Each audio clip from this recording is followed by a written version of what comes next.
السلام عليكم ورحمة الله. إن الحمد لله نحمده ونستعينه ونستغفره ونعوذ بالله من شرور أنفسنا ومن سيئات أعمالنا. من يهده الله فلا مضل له ومن يضلله فلا هادي له، وأشهد أن لا إله إلا الله وحده لا شريك له، وأشهد أن محمدا صلى الله عليه وسلم عبده ورسوله. يا أيها الذين آمنوا اتقوا الله حق تقاته ولا تموتن إلا وأنتم مسلمون.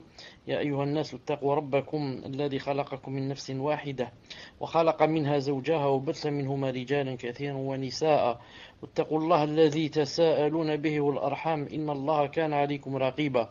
يا أيها الذين آمنوا اتقوا الله وقولوا قولا سديدا يصلح لكم أعمالكم ويغفر لكم ذنوبكم، ومن يطع الله ورسوله فقد فاز فوزا عظيما. ألا إن أصدق الكلام كلام الله، وخير الهدي هدي محمد صلى الله عليه وسلم، وشر الأمور محدثاتها وكل محدثة بدعة وكل بدعة ضلالة وكل ضلالة في النار. Nous sommes mercredi 23 Shawwal 1435 de l'Hégire, c'est-à-dire le 20 août 2014.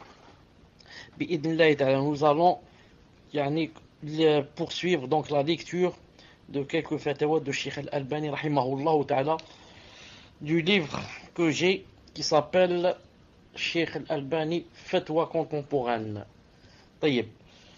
Al-Hadith édition.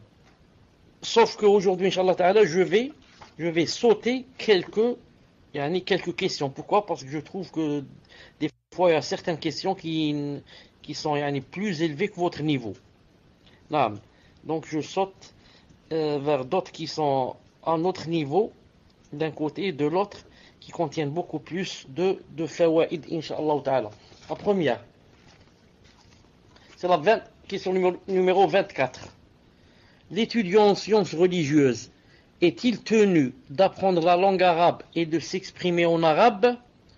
L'étudiant en sciences religieuses est-il tenu d'apprendre la langue arabe et de s'exprimer en langue arabe? Réponse. L'apprentissage de la langue arabe est un devoir, car les ulama affirment que tout ce qui est indispensable à l'accomplissement d'un devoir est lui-même un devoir. Comme on dit en arabe,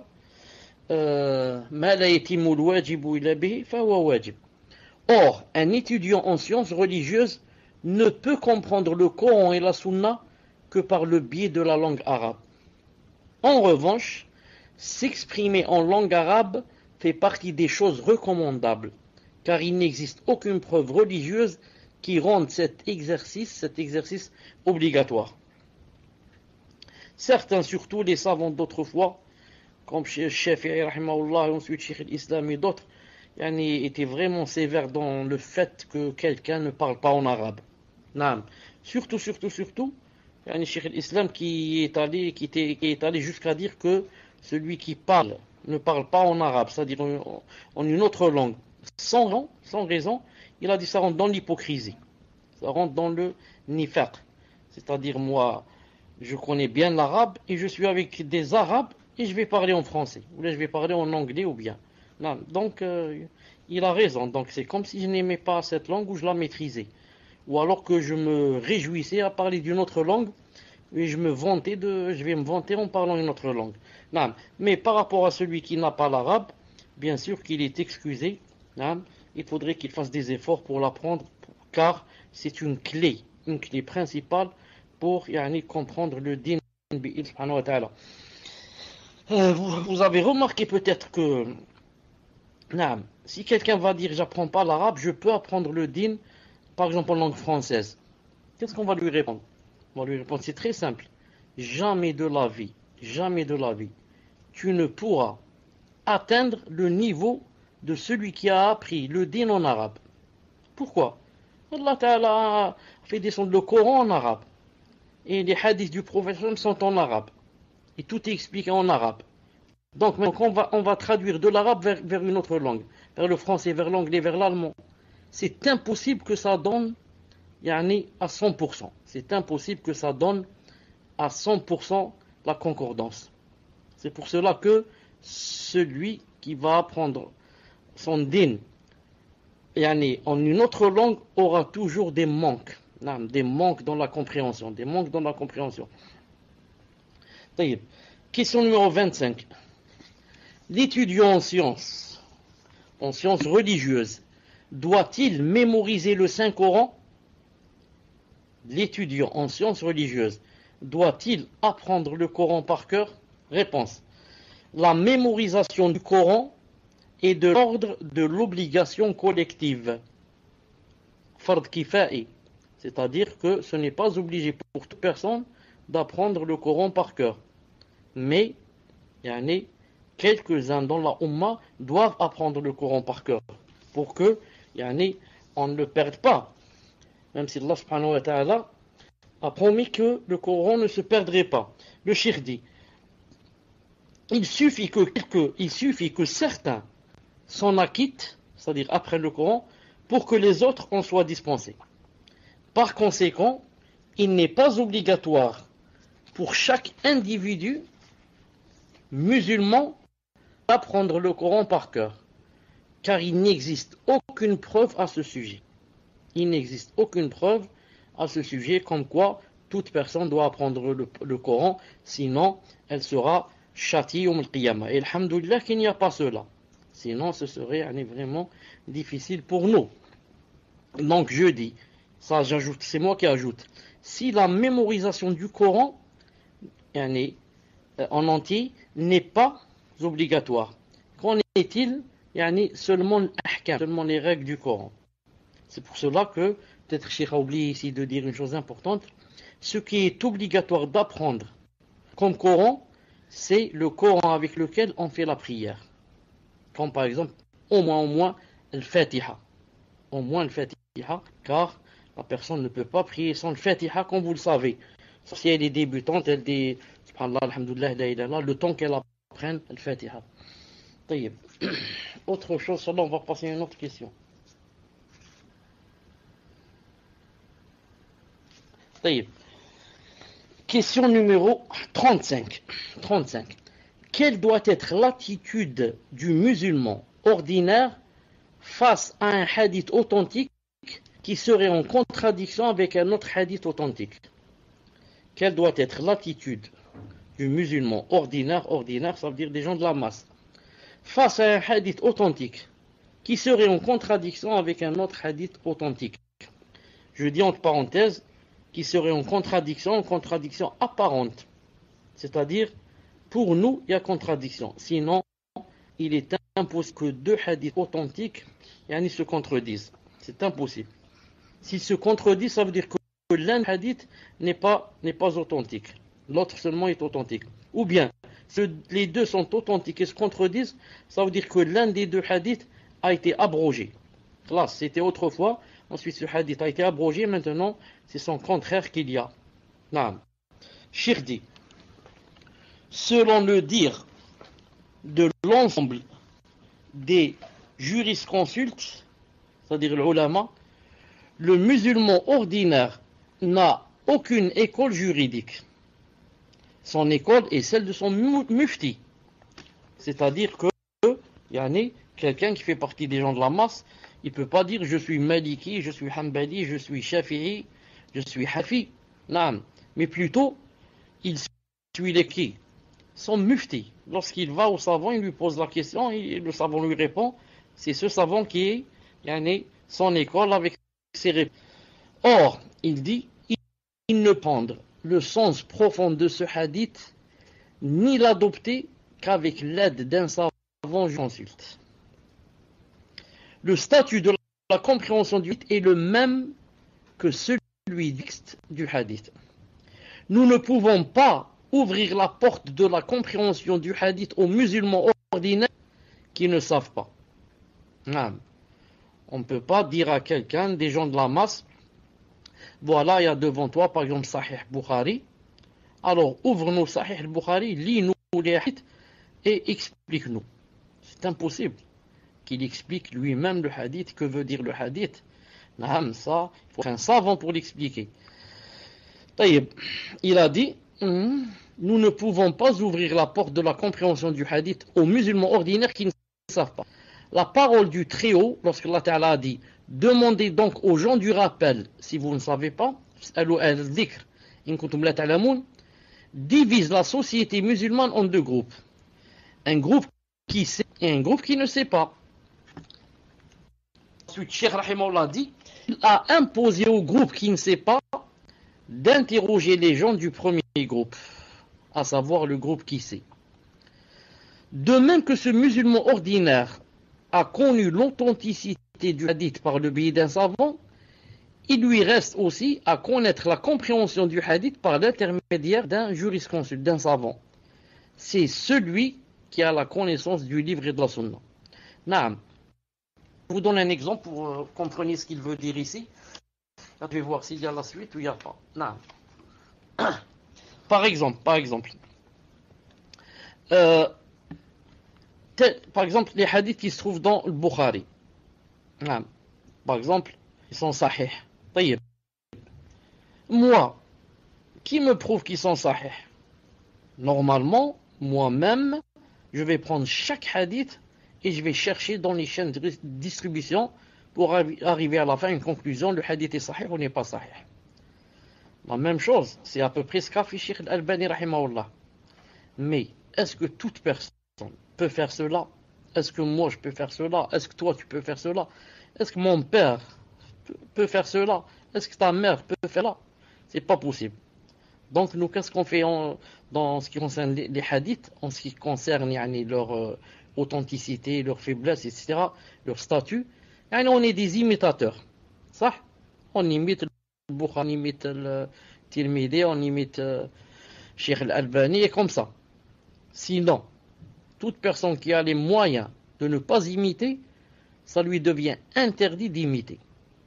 Mais comme on n'a pas les moyens, c'est-à-dire le niveau, on n'a pas le niveau d'aller chercher dans les chaînes de transmission, dans chaque compagnon, chaque rapporteur, qui il est, est-ce qu'il est fiable, est-ce qu'il ment, est-ce qu'il ne ment pas, est-ce que ceci, cela, c'est vraiment difficile, il faut vraiment un niveau. Le cheikh dit, il dit, comme les personnes, des gens de la masse, doivent imiter dans le statut du hadith, s'il est vrai ou il n'est pas vrai le hadith, il imite le Bukhari, il dit la même chose, pour ce qui est son sens. Maintenant que tu sais que Bukhari t'a dit que le hadith est authentique, alhamdulillah, il a refoulé de toi une grosse charge. C'est lui qui a cherché pendant des années, il t'a dit le hadith est authentique, alhamdulillah. Tu n'as pas cherché s'il est authentique. Maintenant, donc tu imites le Bukhari, la même chose il a dit, tu vas imiter le savant, donc quoi? Quand il va t'expliquer le hadith, te dire voilà ce qu'a voulu dire le prophète sallallahu alayhi wa sallam. Naam. Bien sûr, il parle de qui? Des gens ordinaires, Le cheikh dit, il continue, il dit. Donc j'ai perdu le micro. Le cheikh dit rahimahullah. Si ce musulman ordinaire a saisi l'authenticité du hadith de la manière qu'il en a maîtrisé le sens profond, puis est perturbé par l'équivoque dû à un autre hadith, cet équivoque n'a aucune valeur dans la mesure où sa sérénité quant à l'authenticité et la compréhension du hadith provient du fait qu'il interroge les gens du savoir. Naam. Toi, quand il y a un hadith, tu as testé telle chose après avoir lu ou entendu un savant qui a dit telle chose d'un hadith. Ensuite, tu trouves un hadith qui le contredit. La personne commence à avoir des perturbations. Mais tant qu'il y a des sons, et elle demande aux savants, et c'est les savants qui prennent la responsabilité, alhamdulillah, la personne devant Allah subhanahu wa ta'ala est excusée. Il a dit, l'équivoque pourrait obstruer la voix du savant et a fortiori celle du musulman ordinaire. Elle n'a aucune importance, sauf si elle prend pleur et que le problème se répète au sujet de la compréhension de l'un des deux hadiths. Dans ce cas, on lui conseille, poursuis l'interrogation, c'est-à-dire des savants, jusqu'à ce que tu sois tranquille. Et si tu ne trouves pas un tel apaisement, c'est alors qu'entre en jeu la parole du messager sallallahu alayhi wa sallam, consulte ton cœur, même si les muftis te donnent leur fatwa. C'est un hadith authentique. Consulte ton cœur, même si les muftis te donnent leur fatwa. Question numéro 36. Ça a rapport avec quelque chose qui s'appelle le makrouh. On a fait une fois, si vous vous rappelez, les 5 jugements qu'il y a dans Usul al-Fiqh, on avait dit qu'il y avait le wajib et le mustahab et le mubah, qui s'appelle aussi chez certains, et ensuite le makrouh et le haram. Maintenant il va parler du makrouh. Il a dit le makrouh détestable nécessite-t-il une preuve pour justifier sa détestation, ou bien suffit-il pour le détester d'être en présence de son opposé qui est plus convenable? Wajib, mustahab, mubah. Naam, jazakallahu khairan. La question qu'on a posée ici au cheikh, on lui a dit, yani, pour dire que quelque chose est makrouh, est détestable, il faut une preuve que cette chose est détestable, ou bien ça suffit que, yani, ça suffit détester pour détester cette chose, d'être en présence de son opposé. On est en présence de son opposé qui est le mustahab, qui est le conseiller. Donc, en d'autres termes, est-ce que si une chose est conseillée, je donne un exemple, le siwak est conseillé, ça ou là, le siwak est conseillé. Est-ce que si maintenant je ne fais pas le siwak, quand je vais prier ou je vais faire le wudu, est-ce que ça veut dire que j'ai fait quelque chose de détestable, ou bien non, le détestable a besoin d'une preuve? Il faut une preuve qui dise que si tu ne fais pas le siwak pendant la salat, tu as fait le détestable. Est-ce que vous avez compris ou vous n'avez pas compris? Je répète pour ceux qui n'ont pas compris. Le détestable se trouve à l'opposé du recommandé, du mustahab. Ça? Taïeb. On a posé la question au Cheikh Al-Albani, rahimahullah, on lui a dit, est-ce que le détestable a besoin d'une preuve? Non? Ou bien ça suffit qu'on ne fasse pas une chose qui est recommandable? Est-ce que le fait de ne pas faire une chose recommandable, on rentre dans le makrouh, ou bien le makrouh a besoin d'une preuve? Le cheikh dit, l'opposé plus convenable est suffisant, mais la plus correcte, c'est qu'il faut une preuve particulière indiquant la détestation de la chose. Telle chose est détestable, il faut quoi? Il faut une preuve particulière. Sinon, comme j'ai dit tout à l'heure, les données, par exemple, le siwak est mustahab, est recommandé. Donc, est-ce que si je ne mets pas le siwak, ça veut dire que j'ai fait du makrouh? Non. Pour faire le makrouh, il faut une preuve que, par exemple, un hadith qui dise si vous ne faites pas le siwak, vous avez fait le makrouh. C'est un peu comme aller visiter les tombes. C'est quoi? C'est mustahab, c'est recommandé. Est-ce que maintenant, si je ne vais pas visiter la tombe, j'ai fait un makrouh? J'ai fait une chose détestable? Non. Pourquoi? Parce que, on va dire, comme a dit Cheikh Al-Albani, l'avis le plus correct, c'est que le makrouh a besoin d'une preuve. Il faut une preuve que celui qui ne va pas à visiter les tombes a fait quoi? A fait une chose détestable. Donc ça c'est très important, il faudrait apprendre cette règle qu'on vient de citer maintenant, qu'on vient de citer Cheikh Al-Albani. C'est très important car des gens ont des, comment dirais-je, ont des shubuhat, des ambiguïtés. Il dit donc si tu fais pas quoi? Si tu fais pas le recommandé, tu as fait le makrouh. Peut-être même qu'il va... Pourquoi? Tu lui dis pourquoi? Il te dit car c'est son opposé. C'est son opposé. Tu fais pas cette chose, ça fait l'autre. Si tu fais l'autre, tu n'as pas fait son opposé. Peut-être même il va te citer un exemple, il va te dire regarde le haram. Ou alors le wajib. L'obligatoire. Son opposé c'est quoi? C'est le haram.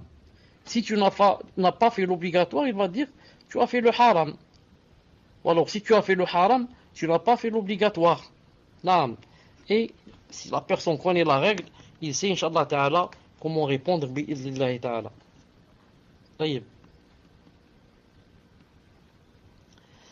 Qu'est-ce qu'il y a ici?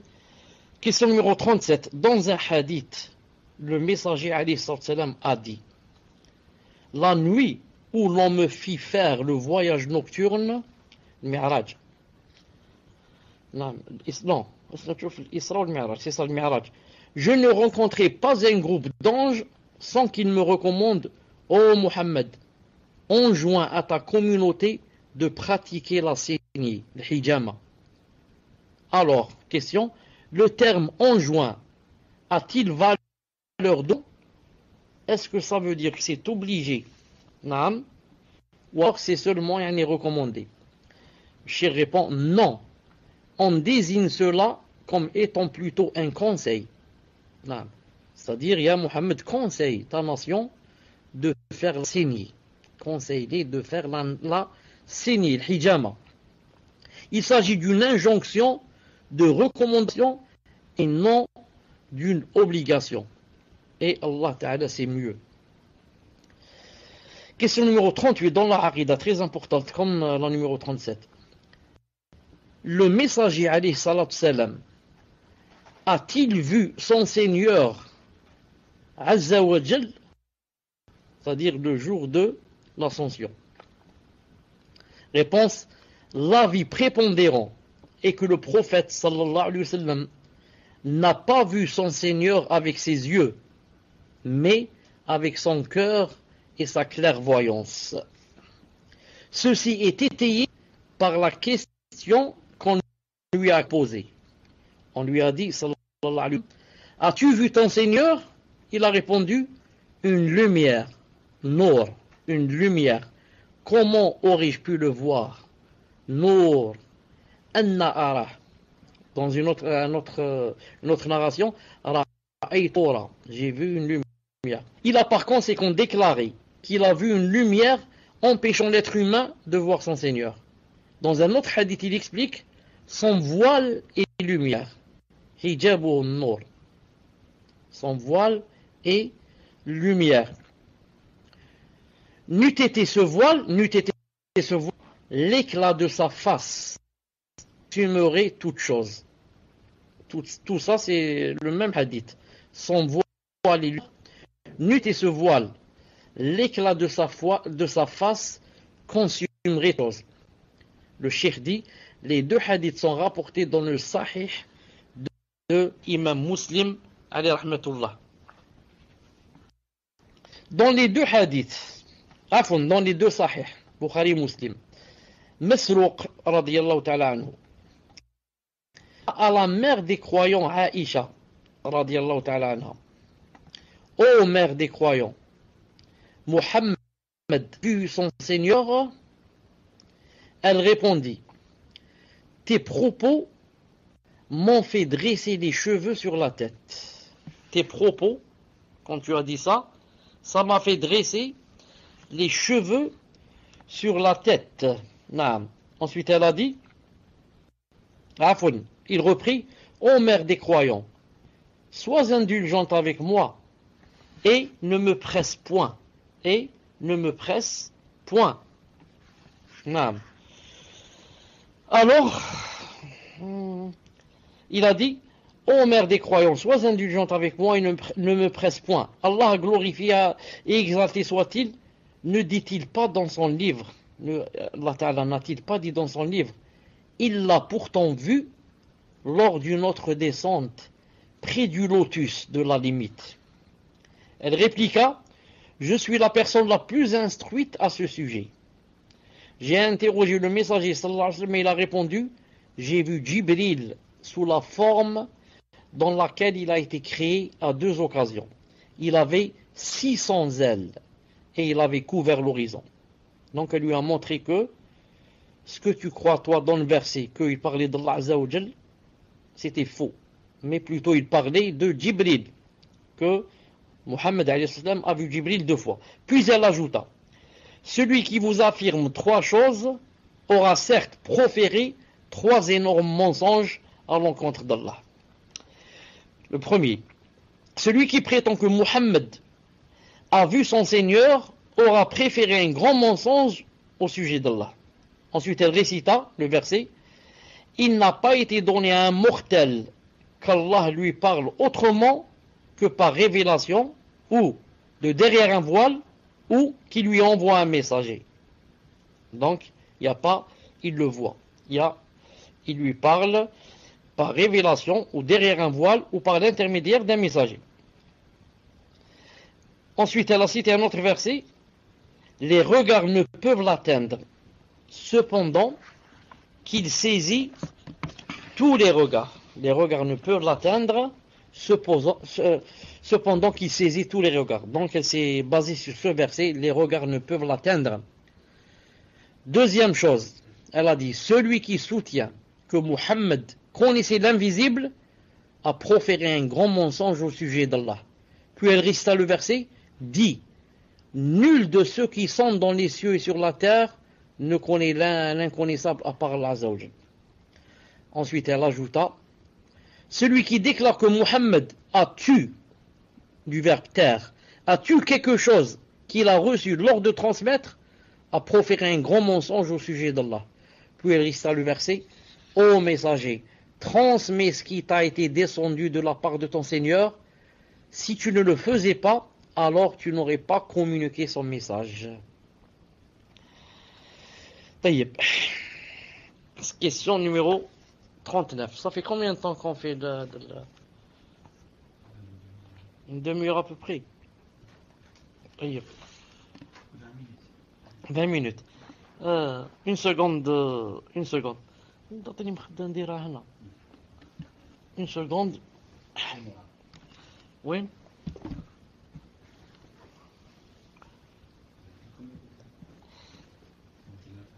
Là, tu conseilles.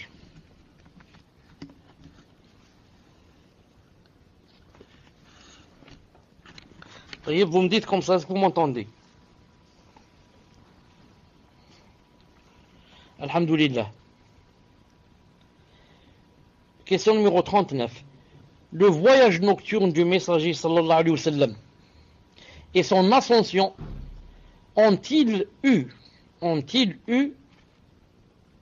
lieu à l'état de veille ou bien de rêve? Le prophète sallallahu alayhi wa sallam, quand il a fait l'Isra al Mi'raj, l'ascension et le voyage nocturne, est-ce qu'il les a fait alors qu'il était éveillé ou bien qu'il s'endormait, il était en train de rêver? La réponse, le prophète sallallahu alayhi wa sallam a effectué le voyage nocturne et l'ascension à l'état de veille, qui était éveillé. Bien qu'il existe des affirmations plus recevables selon lesquelles il se serait produit en rêve ou dans un état entre l'éveil et le sommeil, mais l'avis correct qui ne laisse place à aucun doute, c'est que cet événement s'est produit à l'état de veille.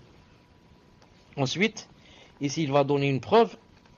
S'il avait eu lieu en état de rêve et non en état de veille, il n'aurait pas constitué un miracle.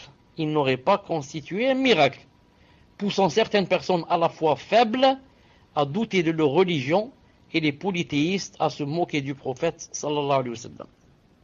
Non. S'il a été fait donc en état de rêve, où est le miracle? Où est le miracle? Tout le monde peut rêver des choses pareilles peut-être. Non. Donc où est le miracle? Mais le miracle, c'est qu'en étant éveillé, il a fait quoi? Il est monté, il a fait l'ascension et le voyage nocturne, il est monté vers Allah subhanahu wa ta'ala, jusqu'à quoi? Jusqu'à lui parler en direct, jusqu'à lui parler en direct sans le voir, jusqu'à lui parler en direct sans le voir. Et de là, les ont pris que si les Américains disent que en 1960, on montait vers la Lune, en 1968 je crois, et à 80% ce n'est pas vrai, on ne peut pas monter alors aujourd'hui, qu'il y a toute la technologie du monde. Donc le prophète sallallahu alayhi wa sallam les a dépassés il y a combien de temps? Il y a 15 siècles. 15 siècles. Et si eux, je dis s'ils sont montés sur la Lune c'est juste au-dessus de notre tête. Non, tu montres, tu visage, tu vois la Lune. Mais l'homme est monté chez Allah subhanahu wa ta'ala, 7e ciel. Allahu Akbar.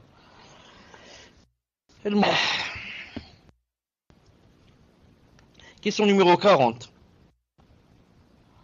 Question numéro Coran. Dans le Coran, Allah subhanahu wa ta'ala cite paradis, plusieurs paradis, comme le Firdaus, le jardin d'Éden, Jannatu Adn, le jardin de Ma'wa, Jannatul Ma'wa, etc. Le lotus de l'extrême, yani Sidratul, le lotus de l'extrême limite, Sidratul Muntaha, est-il le degré le plus élevé dans les cieux? Quel est le paradis auquel aspire le monde dans l'invocation qu'il formule? Réponse de Cheikh Al-Albani, alayhi rahmatullah. Il a dit, le prophète sallallahu alayhi wa sallam a dit, فإذا سألتم الله الجنة فاسألوه الفردوس الأعلى فإنها أعلى درجات الجنة. C'est-à-dire, lorsque vous demandez le paradis à Allah Azza wa Jal, demandez-lui le Firdaus, le plus élevé, car c'est le plus paradis. Naam. Dans un hadith authentique, il est cité que le Firdaus c'est quoi? C'est le plafond. Naam. Yani son plafond. Si je il a dit son plafond c'est le trône. Naam, si je me trompe. Pour dire que hein? C'est vraiment le plus élevé. Ça coupe pas? Je saurai, je reviens, Inch'Allah. Salam alaikum, on va continuer. Si ça marche pas, on va changer de salon. Si ça marche pas, on va changer de salon comme d'habitude. Bi'idhnillah subhanahu wa ta'ala. Donc vous me dites s'il y a toujours des coupures, je ferai un dernier essai. Bi'idhnillah subhanahu wa ta'ala. Donc, qu'est-ce qu'il a dit ici? Il a dit, lorsque vous demandez le paradis à Allah Azza wa Jal, demandez-lui le Firdaus, le plus élevé, car c'est le plus haut des degrés du paradis. Et c'est, comme vous savez, yani, le paradis du prophète sallallahu alayhi wa sallam. Il y a donc plusieurs paradis. Quant au lotus de l'extrême limite, il semble, d'après le récit du voyage nocturne et de l'ascension, qu'il s'agisse de la dernière chose au paradis. D'après Cheikh Al-Albani, donc il a dit il y a plusieurs paradis. Quant au lotus de l'extrême limite, il semble, d'après le récit du voyage nocturne et de l'ascension, qu'il s'agisse de la dernière chose du paradis. Une seconde, Inch'Allah Ta'ala, et on continue. Tayyib, salam alaikum, vous m'entendez? On continue, Inch'Allah Ta'ala, juste 2 ou 3 hadiths, on arrête, Inch'Allah Ta'ala. Avant cela, juste une... Hein? 2 ou 3 questions, non, je crois 2 ou 3 hadiths, 2 ou 3 questions. Avant cela, juste une petite remarque. Il y a 1 minute, j'avais dit que je parlais de le Firdaus. Et j'avais dit que c'était le plus haut et que même son plafond, c'est le Arsh de Allah subhanahu wa ta'ala. Et j'avais dit que c'était le paradis du prophète sallallahu alayhi wa sallam. Je voulais pas dire cela. Non, je voulais pas dire cela. Le paradis du prophète sallallahu alayhi wa sallam, dans le hadith, il avait demandé l'ouessila. Il a dit, quand vous entendez le mot adzan, etc., dites ce qu'il dit, etc. Ensuite, il a dit, demandez-moi l'ouessila. Il a dit, c'est un niveau dans le paradis que seule une personne le mérite et je souhaite que ce soit moi. Donc, je voulais dire ouessila et non pas le Firdaus. Numéro 41. Vous avez établi dans Sharh al-Aqida al-Tahawiyya que l'enfer est de 2 sortes. Qu'est-ce que cela signifie? Dans la Sharh al-Aqida al-Tahawiyya, Cheikh Al-Albani rahimahullah a dit que l'enfer est de 2 sortes. On lui dit ici, qu'est-ce que ça veut dire? Réponse. Par les 2 enfers, j'entends un enfer éternel où séjourneront les mécréants et un enfer non éternel où entreront ceux qui l'auront mérité parmi les monothéistes, les musulmans, c'est-à-dire de chaque communauté. Ensuite, ils en sortiront. Je dis, mais quand même, quand il dit comme ça, c'est sujet à ambiguïté et à amalgame.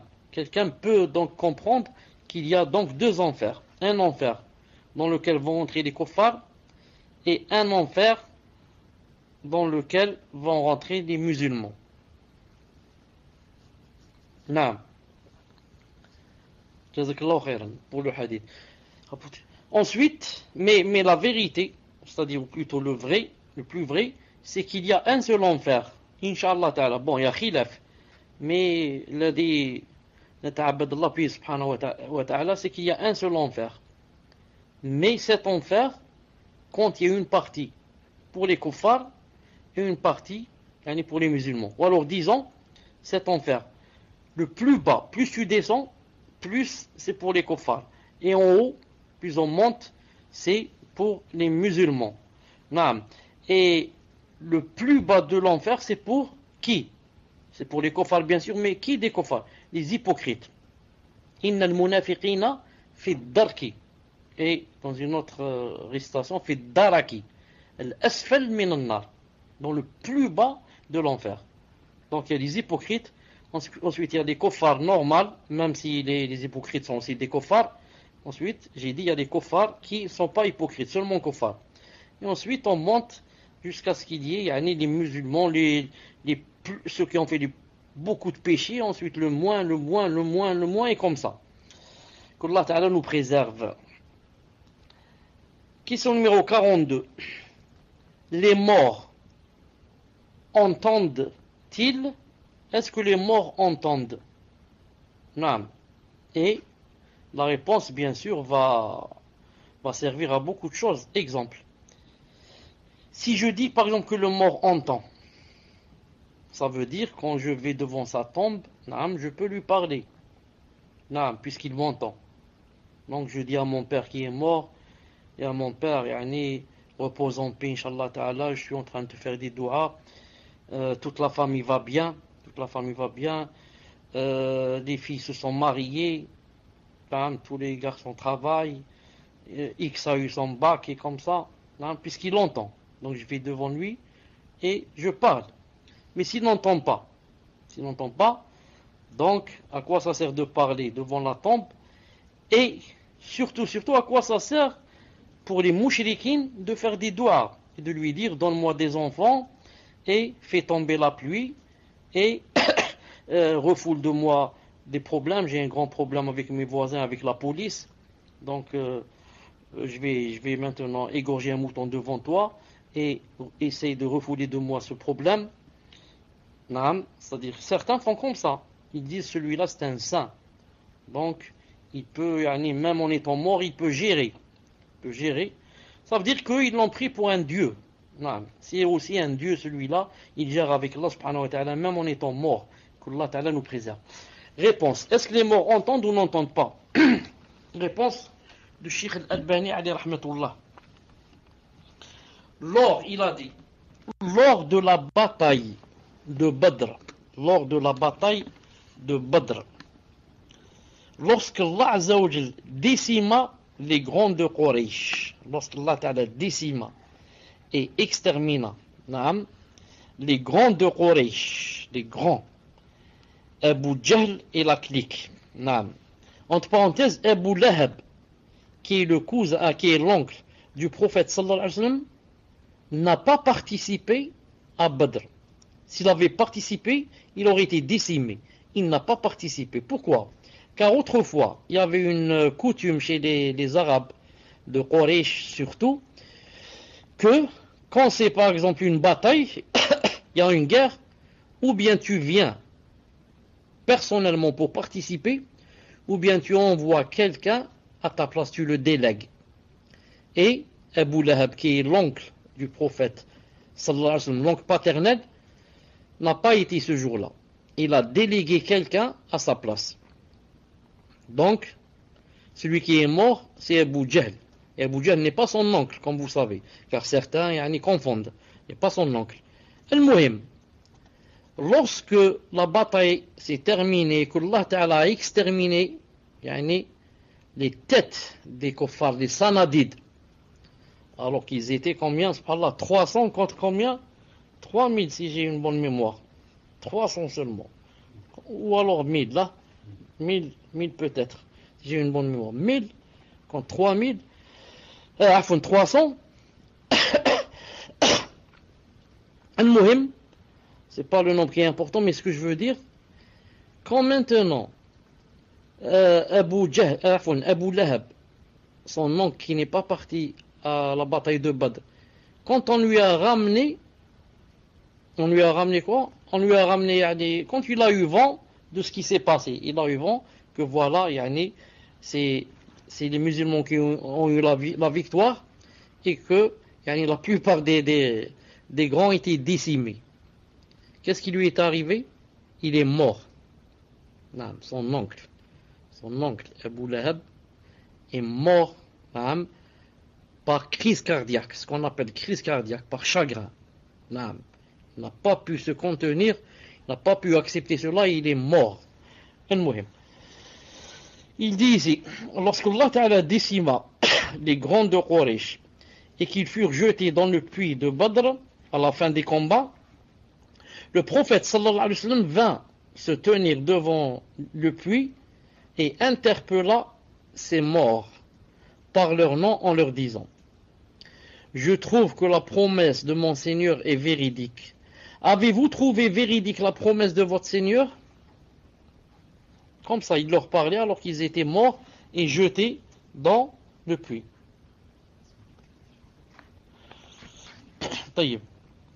Alors Omar radiallahu ta'ala anhu intervint.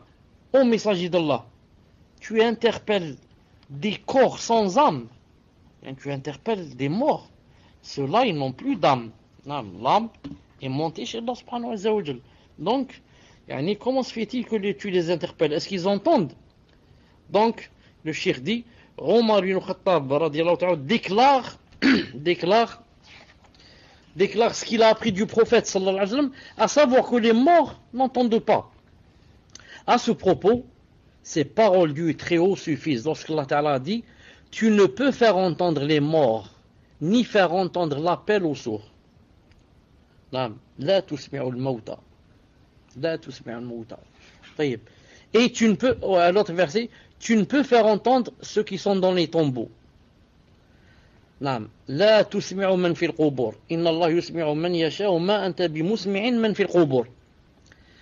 Le cheikh dit, c'est pour cette raison que le prophète a dit à Omar, vous n'entendez pas mes paroles mieux qu'eux. Vous n'entendez pas mes paroles mieux qu'eux. Ça veut dire, c'est un miracle du prophète sallallahu alayhi wa sallam, car Allah Ta'ala leur a fait entendre la voix de celui-ci. Donc ça c'est quoi? C'est une preuve que les morts n'entendent pas. Donc si quelqu'un dit, comment? Le prophète sallallahu alayhi wa sallam leur a parlé, et leur a dit, moi, j'ai reçu, qu'est-ce qu'il a dit tout à l'heure, une seconde, il a dit, je trouve que la promesse de mon Seigneur est véridique. Avez-vous trouvé véridique la promesse de votre Seigneur? Comment se fait-il qu'il a parlé aux morts? Qu'est-ce qu'on répond très vite? On répond très vite, mais regarde Omar, qu'est-ce qu'il lui a dit? Il lui a dit, ya Rasulallah, tu parles avec des gens qui n'ont pas d'âme. Donc ça veut dire que Omar lui-même savait, par le biais du prophète sallam, qui lui avait appris ça, qu'un mort ne peut pas entendre. Donc, le prophète sallam a répondu, si ils m'entendent, comme vous m'entendez, vous et mieux, c'est-à-dire que c'est spécialement un miracle aujourd'hui, Allah Ta'ala a voulu les faire entendre. Et la preuve aussi, cette explication est confortée par l'imam Ahmed, qui rapporte ce récit, selon une chaîne de transmission authentique, dans son Musnad, son livre, en ajoutant que Omar ibn Khattab a dit, les morts n'entendent pas. Ya Rasulallah, comment tu parles avec eux, les morts n'entendent pas? Alors le messager lui donna la réponse contenue dans le hadith précédent. Cela signifie que le messager alayhi salam approuva cette remarque correcte. C'est-à-dire c'est vrai, les morts n'entendent pas. Mais il ajouta une restriction, à savoir que les morts n'entendent pas à l'exception de ceux-là. Sauf ceux-là entendent. C'est pourquoi, dans Sahih al-Bukhari, à propos de ce récit, il y a une suite, selon la transmission de Qatada, rahimahullah, d'après Anas ibn Malik, radiyallahu ta'ala anhu, Qatada a dit, Allah leur a donné vie, Allah leur a redonné vie, et leur a fait entendre la voix du prophète. Pourquoi? Pour les blâmer, les humilier et les punir. Hadith authentique, qui se trouve dans Sahih al-Bukhari. تبكيتا لهم تنكيلا لهم نعم تعذيبا لهم. Donc c'est un miracle spécialement pour ceux-là. C'est qui? C'est Abu Jahl et la clique les grands de Quraysh, les grands tyrans, Allah Ta'ala leur a fait une exception, il leur a donné la vie pour qu'ils entendent le prophète sallallahu alayhi wa sallam leur dire: moi j'ai trouvé la promesse d'Allah Azza wa Jal véridique, et vous maintenant qui êtes morts en tant que kuffar, hein, vous êtes jetés dans le puits comme les charognes, une charogne, alors vous avez trouvé vrai ce que je vous disais ou pas? Naam. Et ils ont entendu le prophète sallam, il a dit ici spécialement pour les blâmer, les humilier et les punir. Quant au hadith de Sahih al-Bukhari, où le messager déclare: quand le défunt est mis dans sa tombe et que les gens s'en vont, ils entendent le bruit de leurs sandales lorsqu'ils partent. Certains se basent sur ce hadith et ils disent donc: voilà une preuve que ils entendent. Le hadith a dit: ils entendent les sandales. Afwan, il n'y avait pas de micro. Donc certains, quand tu leur dis que les morts n'entendent pas, ils te disent: attends, ne te presse pas, j'ai un hadith authentique. Tu lui dis: d'accord, cite-moi le hadith. Il te dit: il y a un hadith authentique dans Sahih al-Bukhari que le mort, quand on le met dans la tombe et que les gens se préparent pour partir, alors il entend le bruit de leurs sandales lorsqu'ils partent. Qu'est-ce que tu réponds?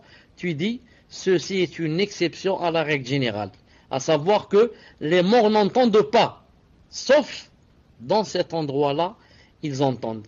C'est pour ça, dit le cheikh, il dit, en effet, il a précisé lorsqu'ils s'en vont. Le hadith a dit que lorsque les gens commencent à partir, à sortir du cimetière, ils entendent, le mort entend. Donc le cheikh dit, il entend le bruit de leurs sandales à ce moment-là uniquement, quand ils partent en le laissant derrière eux. Ceci fait partie des choses de l'invisible dans le monde du barzakh, et il n'y a aucune extrapolation possible. Le devoir est de s'arrêter au texte. Donc, et même ici, on va dire que c'est logique. C'est logique que ici, c'est un peu logique, il n'y a pas de logique dans cette chose, mais pourquoi il entend ici? Parce que c'est à ce moment même que deux anges viennent pour faire asseoir le mort, pour lui poser les trois questions. Salam alaikum, est-ce que vous m'entendez?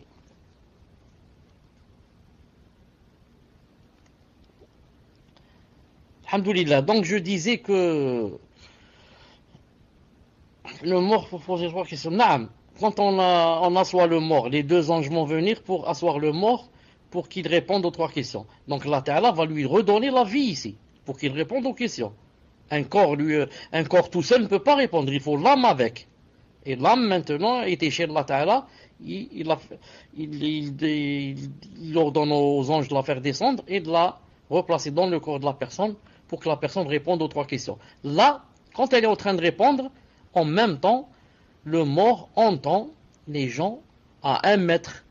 Combien qui sont loin de lui? À 1 mètre au-dessus de lui, maximum 2 mètres. Il les entend maintenant qui sont en train de partir. Et ça, nous tous, et vous tous qui êtes aujourd'hui avec moi dans le salon, vous allez passer par ça. Vous allez passer, un jour vous allez vous trouver dans la tombe. Hein? Et quand on va vous asseoir pour répondre aux questions, vous allez entendre les gens en train de partir. Hein? Et ce ne sera pas une chose facile, sauf pour la personne à laquelle Allah subhanahu wa ta'ala a facilité. Toute personne qui ici, comme a dit le prophète sallallahu alayhi wa sallam dans le hadith authentique, ta'arraf ala Allah fi shidda, ya'rifka fi raha. Connais Allah subhanahu wa ta'ala dans les moments difficiles. Il va te connaître dans les choses, dans les moments faciles. Il va te connaître, ça ne veut pas dire qu'il ne te connaît pas. Ça veut dire qu'il va être avec toi en t'aidant et en raffermissant ton cœur.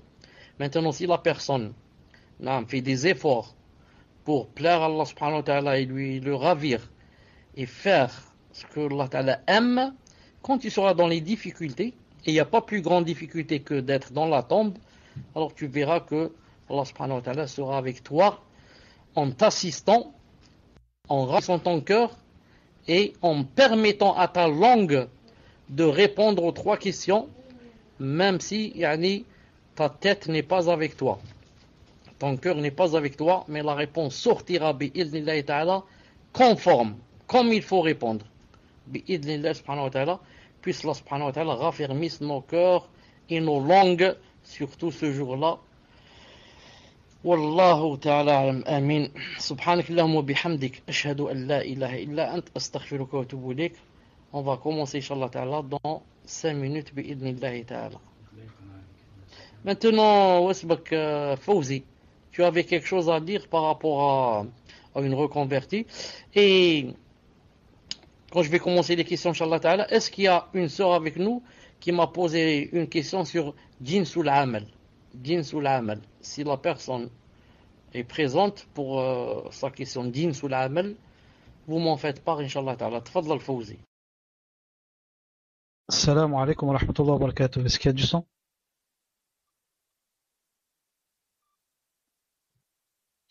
Alhamdulillah.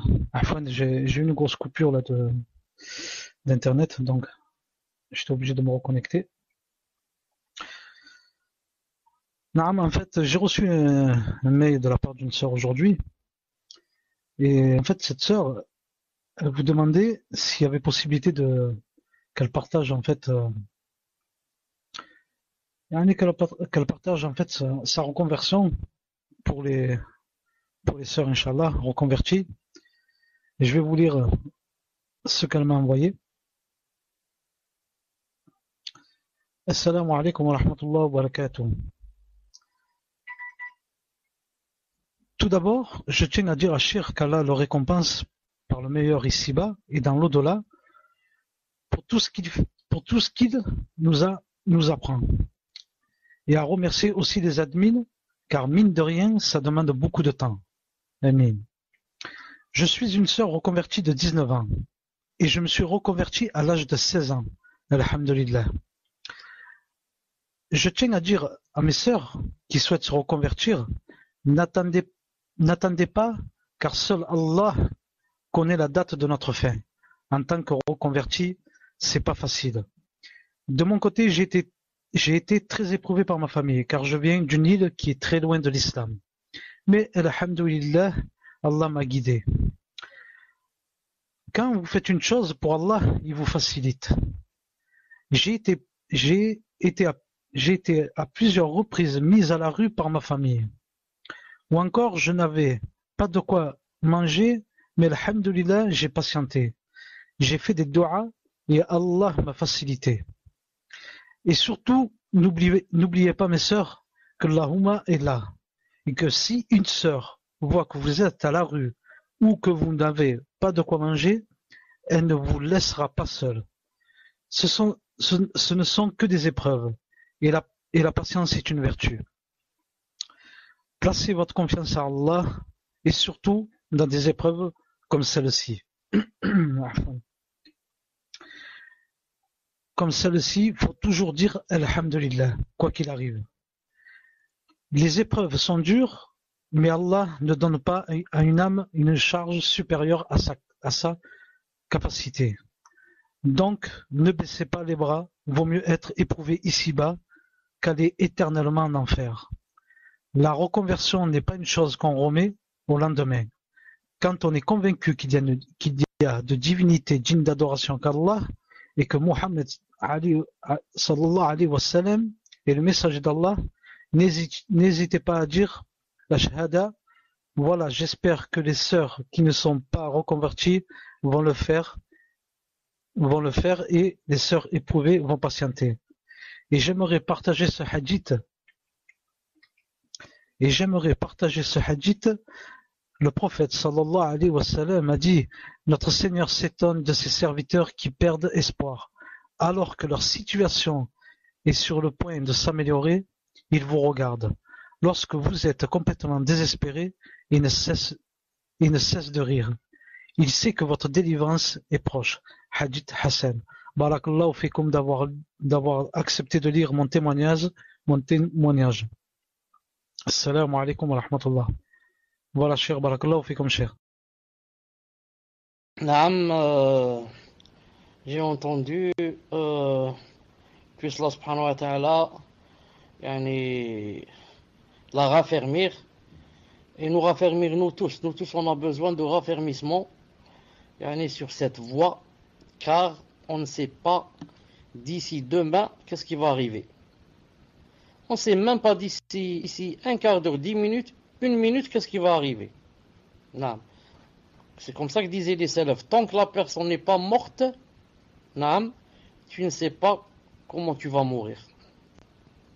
C'est pour ça que la personne demande à Allah Azza wa Jal الثبات والتثبيت.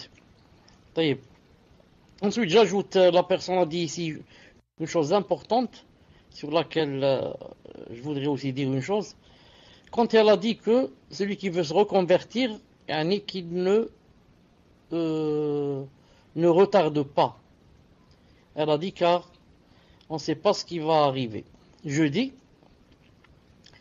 il y a certains qui font une note très grave et très grande à ce propos sans s'en rendre compte. C'est quoi cette chose? Donc une seconde, je lâche le micro et je vais le reprendre avec la souris. Une seconde.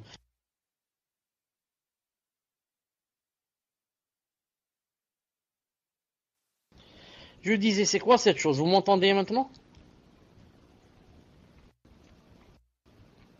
Alhamdoulilah. Des fois, il y a des personnes qui veulent se reconvertir et se présentent chez quelqu'un, chez un frère ou chez une sœur. Il dit par exemple, j'ai envie de me reconvertir. Et il est possible que la personne lui réponde, c'est-à-dire, yani, ne te hâte pas, vas-y doucement, réfléchis bien, prends ton temps, ou comme ça, ou quelque chose comme ça. Les savants ont dit, celui qui fait comme ça, certains savants ont dit, on dit, il est devenu kafir. Allahu Akbar. Pourquoi il est devenu kafir? Ils ont dit, car, quand tu as été la cause du retardement de la personne qui a voulu se reconvertir, donc tu as été la cause qu'elle reste encore quelques temps, 1 minute, 2 minutes, 1 jour, 2 jours, 1 mois, ça dépend, dans le coffre. Et celui qui a agréé le coffre est devenu kafir. Allahu Akbar. Nous on dit, même si on n'est pas de cet avis, Inch'Allah Ta'ala, mais on est juste d'avis que il a fait des péchés ou un grand péché, pas coffre. Pourquoi? Parce que moi je ne suis pas ravi et je n'agrée pas qu'il reste dans le coffre. Quand je lui ai dit comme ça, c'était pas ça mon intention. Mais les savants ont dit quand même il a fait un péché. Pourquoi? Parce qu'il a été la cause de laisser la personne encore dans le coffre, alors qu'il avait la possibilité de lui dire juste dis la ilaha illallah Muhammad Rasulullah et la personne serait rentrée en islam. Donc ils ont dit, je voudrais comment dire, vous نبهكم je voudrais vous c'est pas mettre en garde, je voudrais que vous compreniez cette chose qui est très importante pour que vous tombiez pas dans cette chose, à moins que la personne par exemple ne sache pas comment qu'on fait pour entrer en islam et dise par exemple moi je ne sais pas comment tu dois faire, va voir un savant, va voir un imam. Voilà, prévenir, je voulais vous prévenir pour Inch'Allah Ta'ala que vous n'oubliez pas dans cette chose. Et n'oubliez pas le hadith du prophète sallallahu alayhi wa sallam, ce qu'il a dit à Ali ibn Abi Talib. Si Allah subhanahu wa ta'ala fait rentrer une seule personne, guide une seule personne de ta cause, c'est mieux que les chamelles rouges bi'idhnillahi ta'ala. Naam. تفضل إن شاء الله تعالى sans tarder, on commence par la première question. حياكم الله. نعم السلام عليكم ورحمة الله وبركاته جزاك الله الخير يا شيخ وبارك الله فيك يا أخي فوزي pour cette lecture qui nous fait prendre conscience de beaucoup de choses et ainsi ce que vous avez dit cher Chalabi par rapport à la tombe. Allah yarfadna et qu'Allah nous permette d'avoir une bonne issue. Donc première question d'une sœur convertie, d'un frère converti. Afwan. Je suis converti depuis 1 an. Je veux faire la hijra bientôt, Inch'Allah. Faut-il faire d'abord le hajj ou la hijra si j'ai l'argent pour le hajj? Mais dans ce cas-là, ça repousse la hijra. Et qu'en est-il de hadith qui dit, en résumé, que les actions d'un converti seront suspendues jusqu'à ce qu'il émigre? Mon hajj est donc lié à ce hadith avec la condition de l'émigration. Les actions que l'on fait sont-elles comptées? تفضل يا شيخ. Oui, à cette question, Bismillah ar-Rahman ar-Rahim wa salatu salam ala ashraf al-mursalin. À cette question, j'avais répondu plusieurs fois, si vous vous rappelez. Naam. Et j'ai lu une fatwa d'un des grands savants, naam, qui a répondu, et même lui-même, yani, a répondu que yani, les deux sont très importants. Sauf qu'il a dit, on donne préséance à la hijra. À la hijra. Naam. Mais il a dit aussi que maintenant, si c'est le moment du hajj, et je l'ai dit toujours, et que l'argent est prêt, le hajj c'est dans un mois ou là, va au hajj. Va au hajj. Surtout, si tu n'as pas dans l'intention d'aller faire la hijra dans un mois ou là 2 mois. Mais tu as l'intention dans une année ou là. Va au hajj, pourquoi? Parce que le hadith authentique du prophète sallallahu alayhi wa sallam, il a dit, hâtez-vous, pressez-vous pour faire le hajj.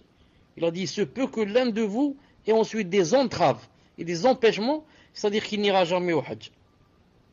Donc le hajj c'est un quoi? C'est un pilier. La hijra n'est pas un pilier, le hajj c'est un pilier, l'un des 5 piliers. Mais maintenant, si le hajj est loin, et que moi je dois faire la hijra dans 1 mois, 2 mois, et le hajj c'est dans 6 ou 7 mois, il vaut mieux que je commence par la hijra, bi'idhnillahi subhanahu wa ta'ala. Voilà, inshallah ta'ala, la réponse. Quant au hadith qu'il a cité, que les actes sont suspendus jusqu'à ce que le musulman quitte, alors s'éloigne des kuffars, cela c'est par rapport à celui qui peut et ne rentre pas dans ce hadith, celui qui ne peut pas. Il est possible qu'une personne soit coincée, voilà, hâtez-vous d'accomplir le pèlerinage, car nul d'entre vous ne sait ce qui peut lui arriver. Voilà. Je disais, le hadith, il se peut qu'une personne soit coincée dans un pays de kuffar. Par exemple, elle n'a pas l'argent pour prendre l'avion ou bien pour voyager. Ou alors, par exemple, comment dire, elle a des enfants avec elle et n'a pas où aller. Et n'a pas de quoi acheter les billets ou bien. Par contre, la personne qui peut et qui ne le fait pas, c'est à elle que s'applique le hadith bi'idhnillahi ta'ala. Autre chose que je viens de souvenir maintenant, alhamdoulilah, quand j'ai parlé la fois passée par rapport au mariage religieux, qu'il devait être suivi par le mariage civil. J'avais dit qu'une sœur m'avait écrit, avait dit que ça a prêté confusion et que, etc. Aussi une autre sœur aujourd'hui m'a dit que ça, c'est toujours le même problème. Je dis donc, et je résume, Inch'Allah Ta'ala, très vite. La femme qui va se marier, qui est mariée, ou bien, c'est la première femme, c'est-à-dire que ce n'est pas une coépouse, ou bien c'est une coépouse, 2e, 3e ou 4e. Dans tous les cas, si elle peut faire le mariage civil, elle doit le faire. Dans tous les cas, quand elle peut faire le mariage civil, elle doit faire le mariage civil. Surtout la première, ça s'appliquera à elle. Car par exemple en France, c'est interdit pour la 2e de faire le mariage civil. Ni pour la 3e, ni pour la 4e. Mais pour la première, elle peut. Il n'y a aucun empêchement en France d'aller à la mairie. Dans ce cas, pour elle, ça devient obligatoire. Et elle ne doit pas consommer le mariage avant quoi? Avant de faire le mariage civil. Car il se peut que des choses arrivent et elle n'a aucune preuve que c'est son mari et que c'est son enfant et l'enfant de X et qu'elle doit hériter. Elle n'a aucune preuve. Et vous pouvez voir, Inch'Allah Ta'ala, la fatwa de Cheikh Farkous, Hafidahullah Ta'ala, dans son salon. Reste maintenant, la 2e catégorie, c'est celle qui est coépouse des 3e et 4e. Celle-là, il se peut qu'elle ne puisse pas faire le mariage civil. Dans ce cas, je pense, Wallahu Ta'ala Alam, qu'elle est excusée. Il n'y a pas comment. Alors, dans ce cas, elle doit quoi? Elle doit, comme j'ai dit hier, assumer. Car Avant de se marier, elle pouvait dire je ne me marie pas en coépouse puisque je ne peux pas avoir les papiers. Maintenant, si elle accepte de se marier à cause pour se préserver, ou alors elle a peur de tomber dans les fitna, ou alors elle a peur de ne pas se marier après parce qu'elle est, ou alors, dans ce cas-ci, elle se marie, qu'elle ne se plaigne pas et qu'elle assume et qu'elle accepte, ce qui peut en découler. Voilà, Inch'Allah Ta'ala, une réponse très claire, Inch'Allah Ta'ala, comprise, bi'idhnillahi ta'ala. Tfaddal. Naam, jazakallahu khair ya Cheikh, c'était très très précis, donc nous allons passer à la prochaine question, question d'une sœur qui demande: auriez-vous des conseils pour une sœur qui se fait battre par son père et son frère? Elle n'est pas mariée et a fait les SB pour se marier, doit-elle quitter chez elle? Tfaddal ya Cheikh. Afwan, je parlais ici avec Ibn Muhammad Jazali, donc j'ai pas entendu. Tfaddal. Naam ya Cheikh, Allah musta'an, ma sœur demande: auriez-vous des conseils pour une sœur qui se fait battre par son père et son frère? Elle n'est pas mariée et a fait les SB pour se marier, doit-elle quitter chez elle? Est-ce qu'elle doit quitter le milieu familial? Tfaddal ya Cheikh. Si elle fait battre sans excuse, ce n'est pas parce qu'elle a bu de l'alcool, ni a fait de la fornication, ni parce qu'elle est allée dans une boîte de nuit. Elle se fait battre sans raison valable. Elle quitte, mais pas pour aller dans la rue. Elle quitte pour aller par exemple chez la famille. Elle va chez ses oncles, chez ses tantes, chez ses cousines. Et comme ça, jusqu'à ce que Allah Ta'ala lui fasse une solution. Bi'idhnillahi ta'ala. Tfaddal. Naam, jazakallahu khair ya Cheikh. Prochaine question, question d'une sœur qui demande: si un frère arrive en retard à la prière en commun et qu'en arrivant au masjid, il se joint aux prières qui sont en ruku', et est-ce que la fin de la prière, il devra rattraper ce qu'il y a manqué du début de la prière jusqu'à l'inclinaison, ou il devra rattraper la raka entière? Je vous laisse répondre, mais la réponse est facile. Tfaddal ya Cheikh. Afwan, j'ai pas bien compris la question. Si c'est possible de recommencer, ou là de m'expliquer. Donc là, la personne demande, un frère arrive à la prière en commun, il arrive au masjid et il se joint aux prières qui sont au ruku'. Et là, il demande, est-ce que la fin de la prière, il devra rattraper ce qu'il a manqué du début de la prière jusqu'à l'inclinaison, ou il devra rattraper la raka entière? Mais nous, ce qu'on connaît, c'est que quand on arrive et que l'imam est encore en ruku', et qu'on fait Allahu Akbar pour rentrer en état d'ihram, et on dit Allahu Akbar pour se mettre au ruku', tant que l'imam ne s'est pas levé, alhamdulillah, la raka, on l'a encore. Donc, tfaddal ya Cheikh. Oui, c'est comme ça que ça se passe.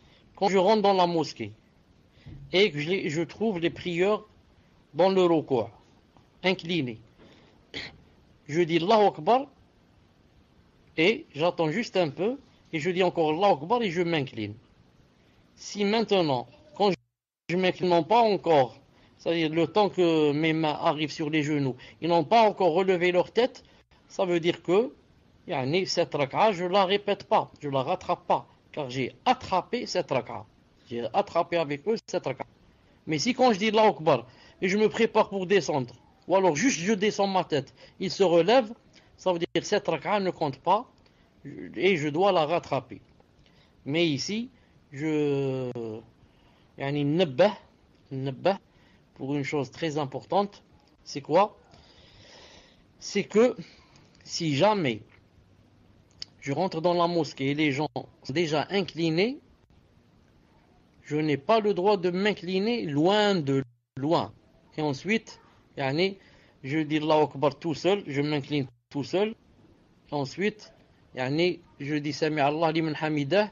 Ensuite, je commence à marcher comme ça, vers la gauche ou bien vers la droite pour aller vers le rang. Et je fais 5 mètres, 6 mètres, 8 mètres, 10 mètres comme ça en train de marcher.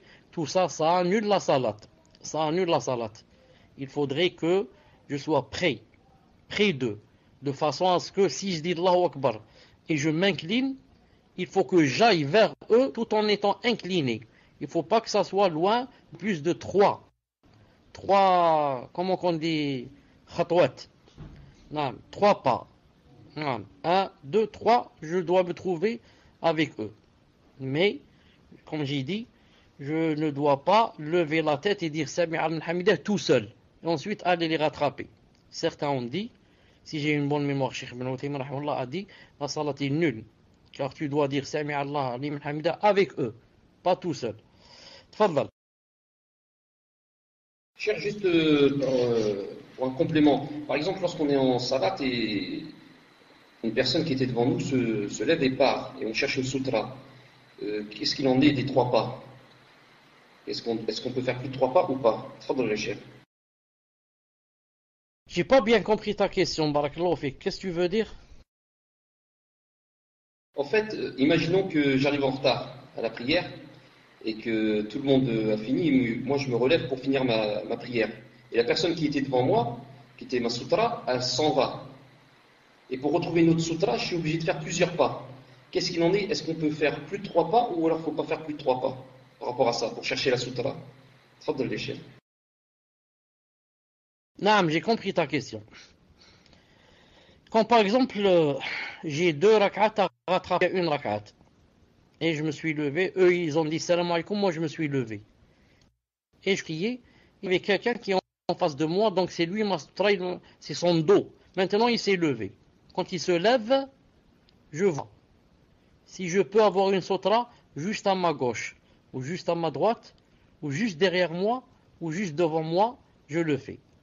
Mais à condition que ça ne soit pas loin. Dis-toi 3 pas et plus. Non. Pourquoi? Parce que tu es excusé. Et vous trouvez aussi cette fatwa dans le site de Firkous, Cheikh Firkous Hafidahullah.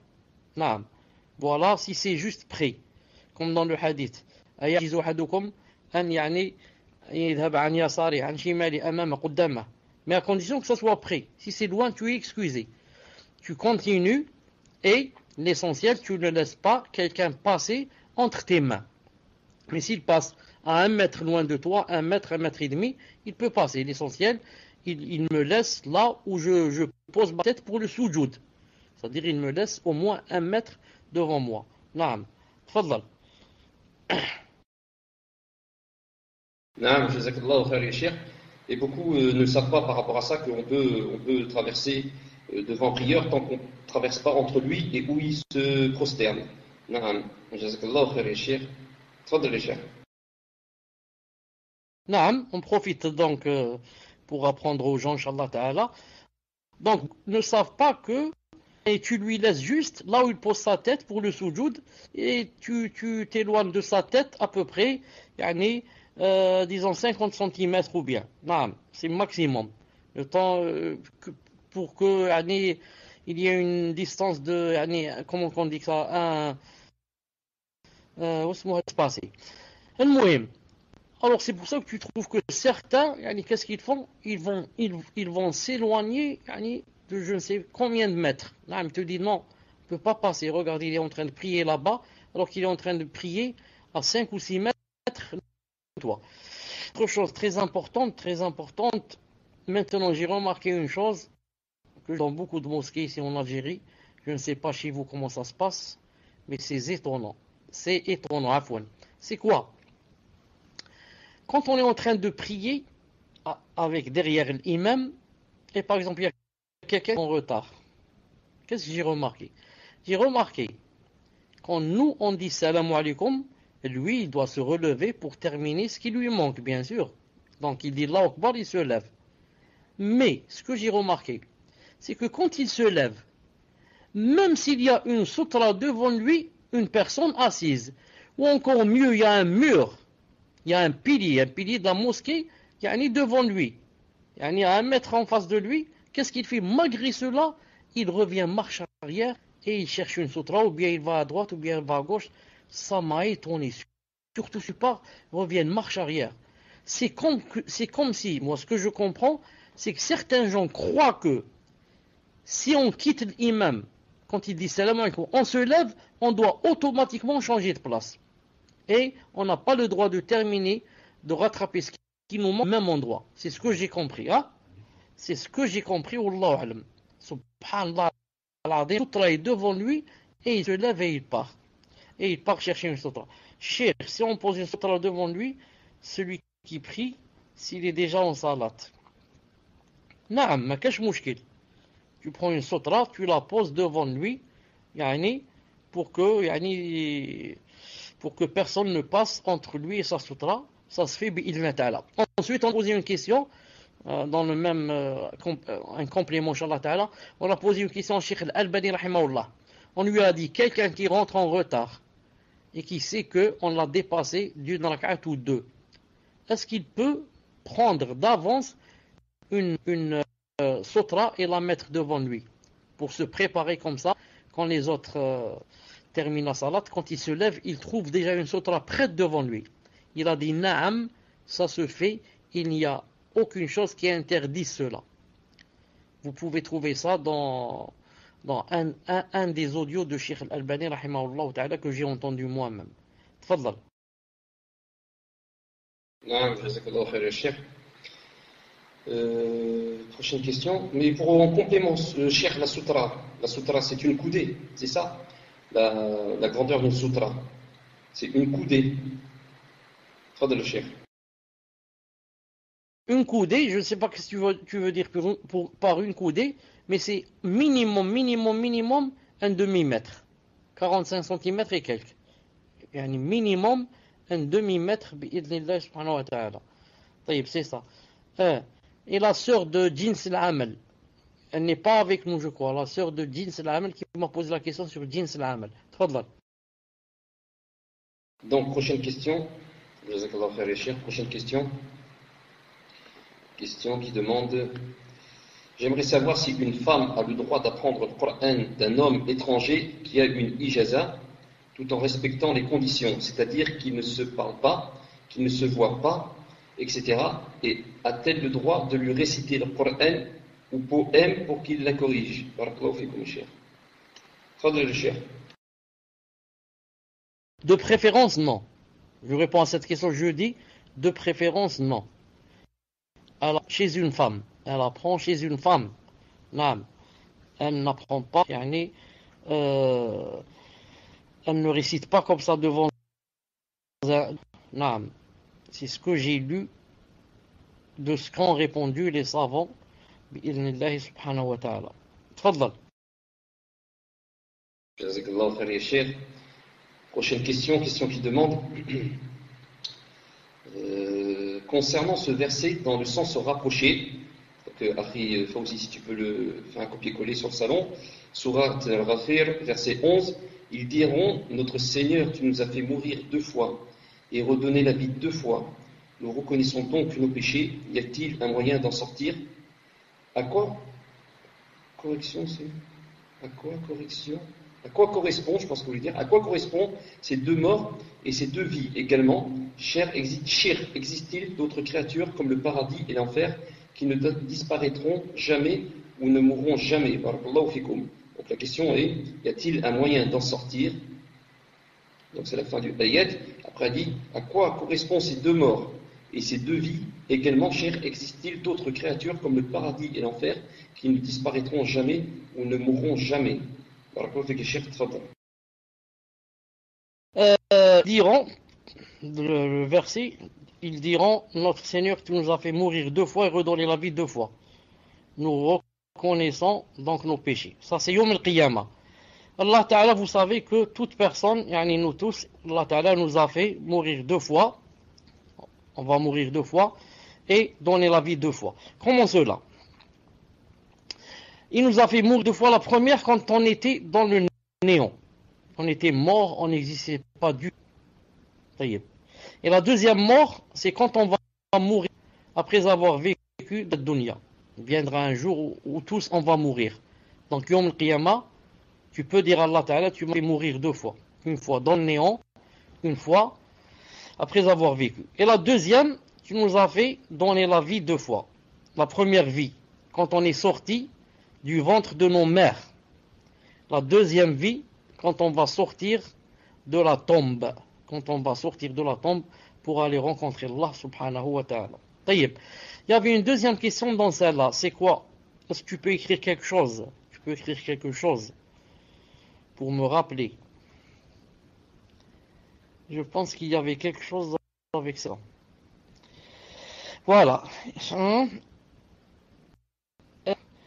Existe-t-il d'autres créatures dans le paradis et l'enfer qui ne vont pas disparaître? Oui, il existe. Comme par exemple, l'Arsh, le trône. Le trône, il va rester, bi'idhnillahi ta'ala.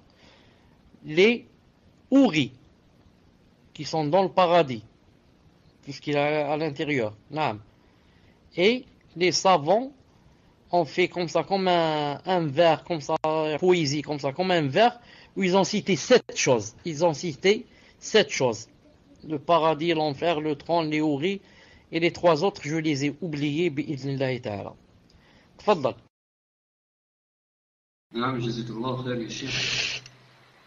Le coccyx, donc Ibrahima, Allah Ibarak nous dit le coccyx, c'est cela.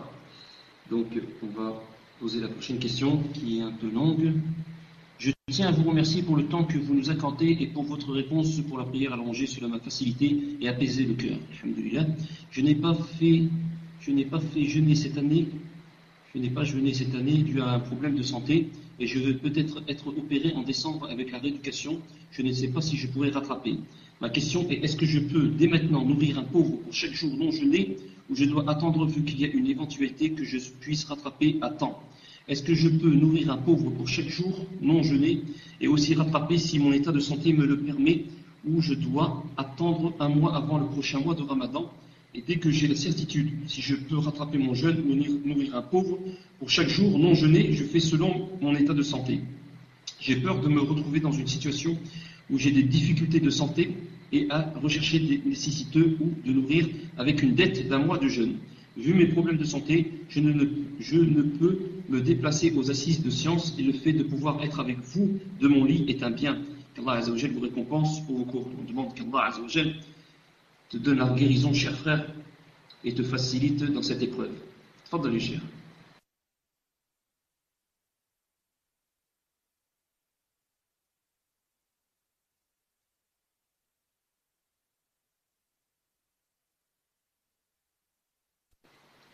Donc, bi'idhnillah, nous allons faire une petite pause et nous reprenons dans quelques instants. Barakallahu fikoum et à tout de suite, Inch'Allah. Assalamu alaikum. Donc si c'est possible, Akhi Karim, de réafficher la question pour que je la dise, car je n'ai pas bien entendu, je n'ai pas tout entendu. Tfaddal.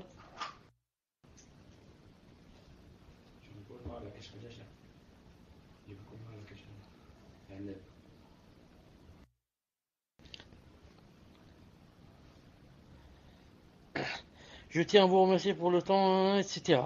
Je n'ai pas jeûné cette année dû à un problème de santé. Et je vais peut-être être opéré en décembre avec la rééducation. Je ne sais pas si je peux rattraper. Ma question, est-ce que je peux dès maintenant nourrir un pauvre chaque jour non jeûné ou dois-je attendre vu qu'il y a une éventualité que je puisse rattraper à temps? Est-ce que je peux nourrir un pauvre chaque jour non jeûné et aussi rattraper, attendre un mois? Ça j'ai compris. Je réponds. Inch'Allah ta'ala.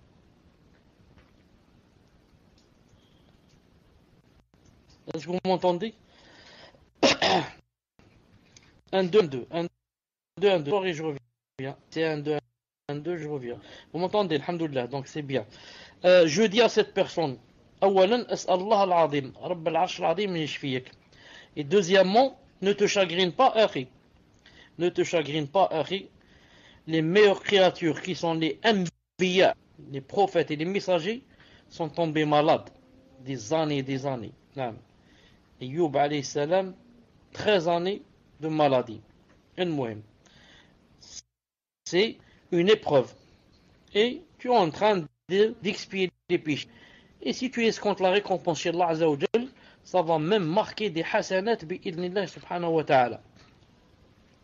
Et il n'y a que celui qui raisonne pas, le fou, qui ne va pas profiter de sa maladie pour avoir des hasanat.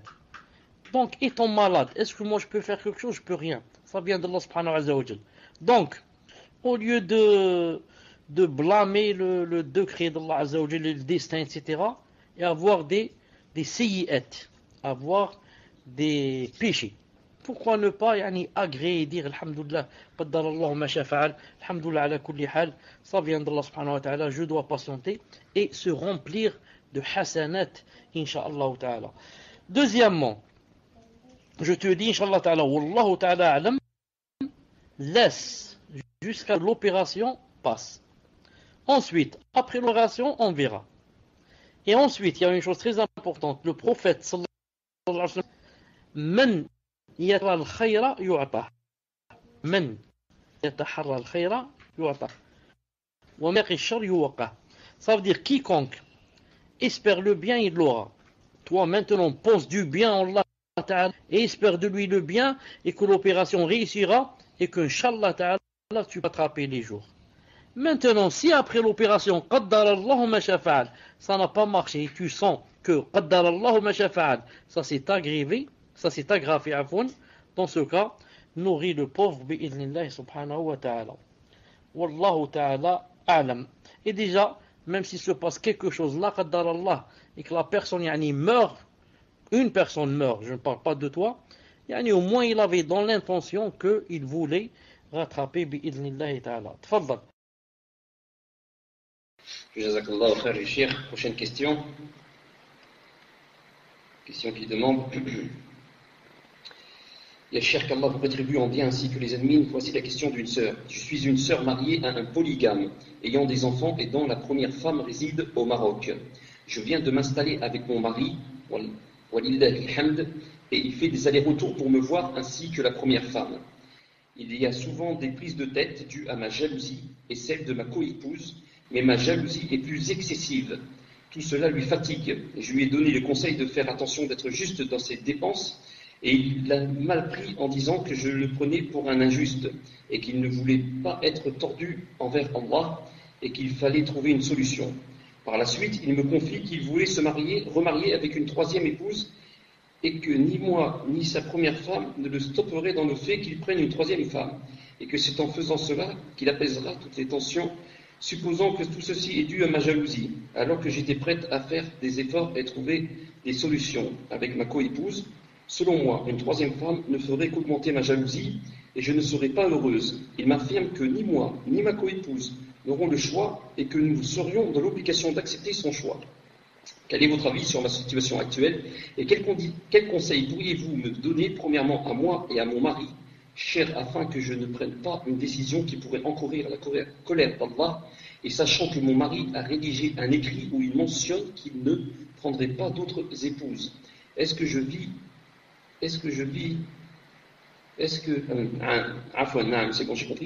vis-à-vis d'Allah, cet écrit est pris en compte? Je m'excuse sincèrement pour la longueur de ma question. Barakallahu fikum, ya Cheikh. Premièrement, je ne sais pas, ya Cheikh, si c'est la première, celle-là, ou la deuxième. Wallahu a'lam. Et celle de ma coépouse. Il fait des allers-retours pour voir. Donc je pense que ça doit être la deuxième. Hein. Ça doit être la deuxième. Wallahu a'lam. Tfaddal ya Cheikh. Naam, la jalousie entre les coépouses, ça a existé du temps du prophète sallallahu alayhi wa sallam, et bien avant, ça a existé entre qui? Entre Sarah et Hajar. Naam. Et ça existera jusqu'à quand? Jusqu'à la fin du monde. Jusqu'à la fin du monde. Donc il ne faut pas s'étonner de ces choses. Juste, il faut savoir quoi? Il faut savoir avant de se marier, avec qui se marier. Et si je ne suis pas polygame, de choisir quelqu'un qui n'est pas polygame. Ou alors de lui mettre dans la condition que je me marie à condition de ne pas te marier. S'il accepte, ça veut dire que s'il se marie, mon mariage avec lui est caduc, est nul. S'il se marie alors qu'il dans le pacte il y avait qu'il ne doit pas se marier, il a fait ça comme condition, alors il se remarie, j'ai le choix. Ou bien j'accepte, je continue, ou bien j'annule mon mariage, et c'est très facile de l'annuler car c'était une condition dans le mariage. Maintenant, quand la sœur dit qu'il a écrit quelque chose, qu'en quoi il n'allait pas se marier, etc., je n'ai pas compris où il a écrit ça. Est-ce qu'il l'a écrit comme quoi c'est une condition dans le mariage, ou alors il a écrit comme ça, juste que c'est une promesse, Inch'Allah Ta'ala. Si c'est une promesse, il doit tenir sa promesse, mais maintenant s'il ne la tient pas, il aura des péchés avec Allah subhanahu wa ta'ala. Par contre, si c'est écrit comme quoi, naam, je me marie, tu te maries avec moi, je t'épouse, et naam, voilà la condition que yani, je ne me marie pas avec une autre, ça devient une condition. Surtout si c'est toi qui lui as mis cette condition. Naam. Sinon, je donne un conseil à ce mari, je lui dis, même si tu vas te marier la troisième, la quatrième, naam, yani, ça ne veut pas dire que les problèmes vont s'arrêter. Non, la personne doit penser, hein, bien penser à sa petite famille. Naam. C'est facile d'avoir 2, 3, 4 femmes, mais est-ce qu'on peut gérer? Est-ce qu'on peut gérer? Ensuite, nous, quand on se marie, la deuxième, la troisième, la quatrième, est-ce qu'on se marie comme se mariait le prophète sallallahu alayhi wa sallam, c'est-à-dire pour le but, yani, un but yani, connu, comme quoi yani, pour une femme qui n'a pas yani, n'a pas de mari, une femme qui n'a pas pu se marier, une veuve, une femme qui a des enfants, et comme ça, ou bien on se marie juste pour les passions et la shahwa, et on va chercher la jeune fille de 18 ans et de 20 ans. Naam. Donc, celui qui dit je veux être polygame, alors qu'il soit polygame comme l'a été le prophète sallallahu alayhi wa sallam. C'est-à-dire avec un but précis. Et non pas seulement pour la shahwa.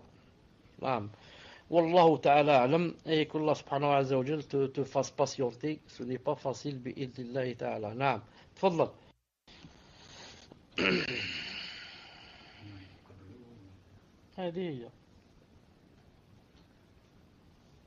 Beaucoup, ça me rappelle ici maintenant une chose, beaucoup de sœurs acceptent yani, une deuxième, et on a même qui, ce sont elles qui cherchent. Elle dit je cherche la deuxième pour mon mari, mesquine, il est gentil, il est ceci, il est cela, je veux le marier. Et ensuite, quand elle le marie, c'est la guerre du monde, la troisième guerre mondiale. Et moi j'en connais au moins deux, mais je crois que c'est 3. Je connais, c'est-à-dire, subhanallah, qui, ce sont elles qui ont marié leur mari avec la deuxième, et ensuite ont demandé le divorce, et je crois qu'elles ont divorcé. Elles ont dit c'est impossible. Je ne savais pas que c'était comme ça. Je croyais seulement, c'était seulement dans les sentiments que ceci, cela, pour plaire à Allah, pour avoir des récompenses, pour. Elle a dit, mais maintenant quand je l'ai marié, c'est tout à fait autre chose. Et elles ont demandé le divorce. Allah Ta'ala nous préserve. Tfadlal. Amin, subhanallah, Allah yahfadna, qu'Allah nous facilite. Prochaine question d'une sœur qui dit: il y a quelques années, j'ai reçu par erreur un téléphone venant de mon assurance de téléphone. Il y a quelques années, j'ai reçu par erreur un téléphone venant de mon assurance de téléphone. D'accord, elle a reçu un téléphone par son assurance de téléphone, d'accord. Cet objet devait revenir à un autre client. Un membre de ma famille a insisté pour le garder. Ce téléphone n'est aujourd'hui plus en bon état. De ce fait, je veux rendre la somme équivalente au prix du téléphone à son ayant droit. Par contre, il y a des risques à ce que l'assurance me poursuive en justice.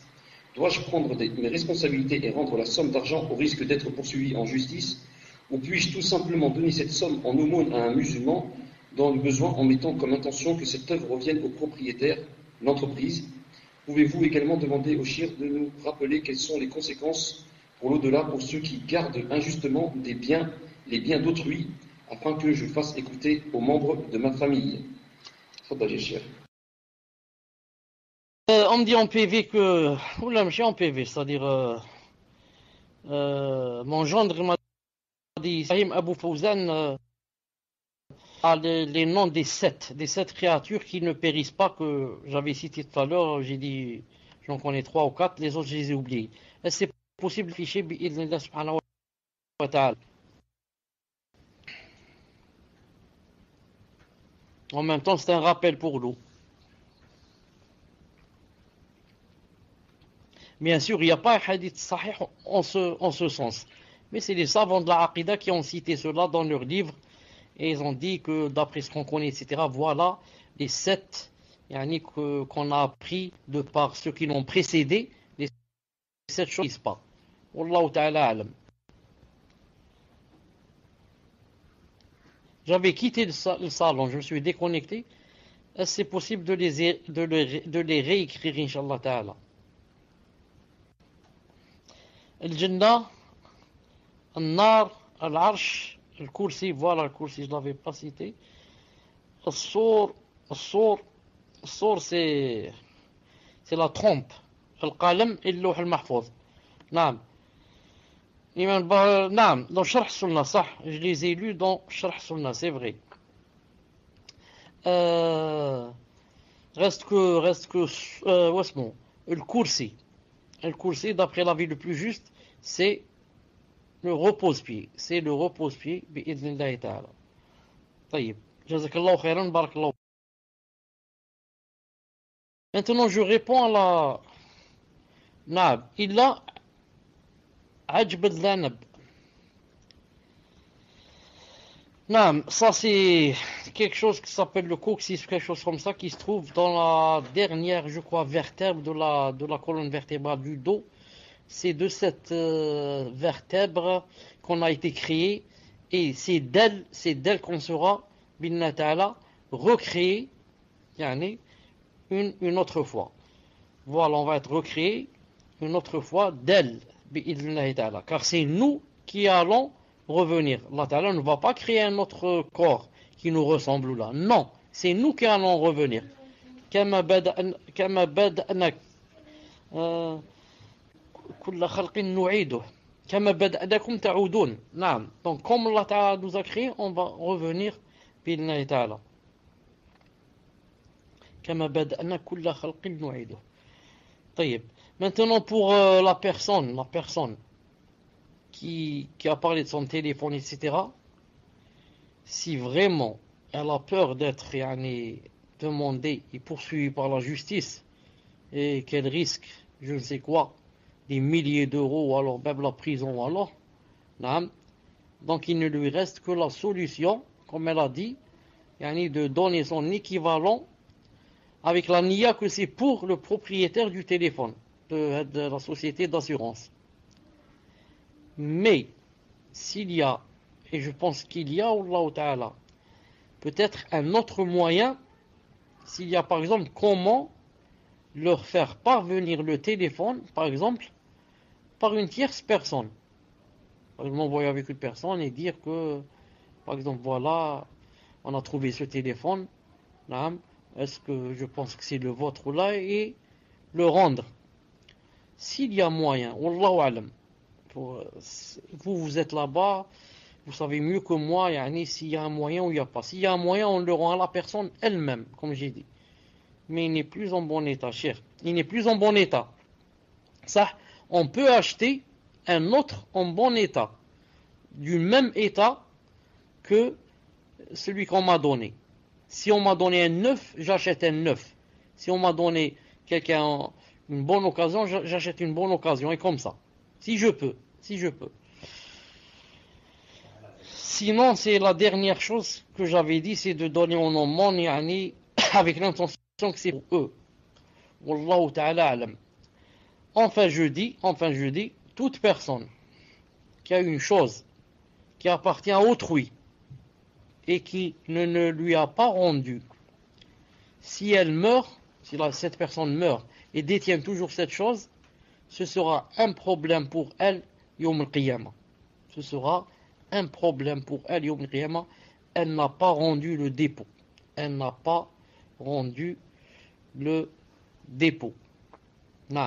Donc j'incite et je fais le rappel à toute personne qui détient une chose qu'elle doit le rendre, même si la chose appartient à un kafir, à un bouddhiste, à n'importe qui. Je ne m'appartiens pas, sinon Yawm al-Qiyamah, j'aurai un problème et je ne peux pas rentrer au paradis jusqu'à ce que je paye mes dettes, comme d'après le hadith authentique que vous connaissez tous, où le prophète sallallahu alayhi wa sallam a dit que celui qui meurt martyr, Allah Ta'ala lui pardonne tout. Ensuite il a dit, Jibril vient de m'annoncer maintenant qu'on lui pardonne tout, il a dit, sauf les dettes. Et avoir une chose d'une autre personne chez soi, c'est une dette. نعم كما بدأنا أول خلق نعيده جزاك الله خيرا صح. Quelqu'un me dit Cheikh avait cité les houris, donc elles font pas partie, Wallahu alam. Elles font partie parce que les houris se trouvent dans le paradis et le paradis restera, le paradis ne périra pas, donc le paradis et tout ce qu'il contient, entre autres les houris. Naam, tfadlal inshallah ta'ala, tu poses maintenant la dernière question. Barakallahu fikum. Naam, jazakallahu khayr al-Cheikh. Prochaine et dernière question, Inch'Allah. Nous sommes des sœurs de Belgique et nous essayons de mémoriser des moutounes de Aqida ou autres. Parmi les moutounes de Ahl Sunnah wal Jama'a, tels que Usul Thalatha, Qawa'id al-Arba'a, certaines d'entre nous n'ont pas vraiment quelqu'un à qui réciter le matin pour être corrigé ou aimeraient être un peu suivis, afin de ne pas laisser tomber. Nous est-il permis de nous rassembler entre sœurs dans un endroit sûr afin de réciter le matin appris pour qu'une autre nous corrige nos fautes des mots de harakat, sachant qu'on se limite à lire le matn pendant que l'autre le récite et lui dire quand elle fait des fautes, ceci dans le but d'être corrigé et de s'entraider pour garder une constance, incha'Allah. Barakallahu fikum. Tfaddal ya Cheikh. Naam, où est l'interdiction? Où est l'interdiction? Moi je croyais qu'elles allaient dire, est-ce que c'est permis de se réunir pour yani, réciter devant un homme pour qu'il nous corrige, etc. Même sinon vous dites que c'est entre sœurs. Où est le problème? Reste que celle qui doit corriger, il faudrait être sûr que yani, vraiment elle connaît où sont les fautes, yani, où est le vrai, où est le faux, pour pas qu'elle corrige quelque chose de juste et qu'elle laisse passer quelque chose de faux. C'est ça le plus essentiel. Donc, il faudrait que vous soyez sûr que la personne yani, qui va vous corriger, quel est le niveau requis pour, Inch'Allah Ta'ala, ne pas yani, ne pas vous tromper. Yani, c'est pas vous allez dire quelque chose juste, elle va dire non, c'est faux, c'est pas comme ça qu'on dit. Ou alors vous dites quelque chose de faux, elle dit non, c'est comme ça. Donc, que Allah subhanahu wa ta'ala vous aide et barakallahu fikunna, le fait d'avoir déjà, yani, alhamdoulilah, yani, cette patience et cette himma dans le cœur pour vouloir apprendre les moutons et se rencontrer et comme ça. C'est comme ça, surtout la Belgique pleine de takfiri, c'est comme ça que yani, Allah Ta'ala nous augmente la foi. Si tu fais rien, tu restes à la maison seulement en train de faire le ménage et seulement en train de cuisiner. Ça c'est bien pour le mari, tu as des ajrs, etc. Mais pense un peu à ta foi qui va régresser de jour en jour. S'il n'y a pas de rencontre, si tu n'apprends rien, si tu n'avances pas, si tu ne lis pas, si tu ne mémorises pas, surtout que la personne, peut-être qu'elle n'est pas encore mariée. Non, car après le mariage, il y a tous les problèmes du monde qui vont commencer. Ça va commencer par être enceinte, ensuite c'est l'enfant, ensuite c'est des couches, ensuite il faut laver, il faut ceci, il faut cela, ça ne se termine pas. Donc, surtout comme je dis, la sœur avant de se marier, et ensuite il y a un deuxième facteur, surtout qu'on est jeune. Car maintenant, à partir de 40 ans, 45, 50, ça devient vraiment très difficile d'essayer d'apprendre des choses et même de lire un livre pour lire. Ça devient très difficile. J'ai 60 ans et je sais comment ça se passe. Taïb, qu'Allah subhanahu wa ta'ala nous aide. Inch'Allah ta'ala, bon, comme demain, Inch'Allah ta'ala, peut-être demain aussi, il y aura. Suivez-moi, Inch'Allah ta'ala, sur Twitter et sur le site, bi'idnillahi ta'ala. Voilà. Jazakumullahu khayran pour avoir assisté. Qu'Allah subhanahu wa ta'ala nous aide et raffermisse nos cœurs et nous fasse augmenter notre foi et nous donne la sincérité. Hein? Jet. D'accord, Cheikh, jazakumullahu khayran. وين راح يدخل؟ وين شفتها انت؟ نتلقى en privé. On me dit maintenant que la sœur de Jins Naamel est arrivée et qu'elle est là. Je dis قدر الله ما شاء فعل. Ça demande des efforts. Je dis que par rapport à Jins Naamel, puisque la personne est arrivée que maintenant, je laisse Inch'Allah Ta'ala jusqu'à demain ou dans le prochain cours car c'est un peu épineux et difficile à expliquer. Donc ça demande des efforts. سبحانك اللهم وبحمدك أشهد أن لا إله إلا أنت أستغفرك وأتوب إليك Assalamu alaikum wa rahmatullahi wa barakatuh. Et vous avez remarqué que j'ai demandé au moins 3 fois si la personne était présente et que peut-être, Inch'Allah Ta'ala, elle est excusée. Moi aussi, Inch'Allah Ta'ala, je suis excusé. Assalamu alaikum wa rahmatullah.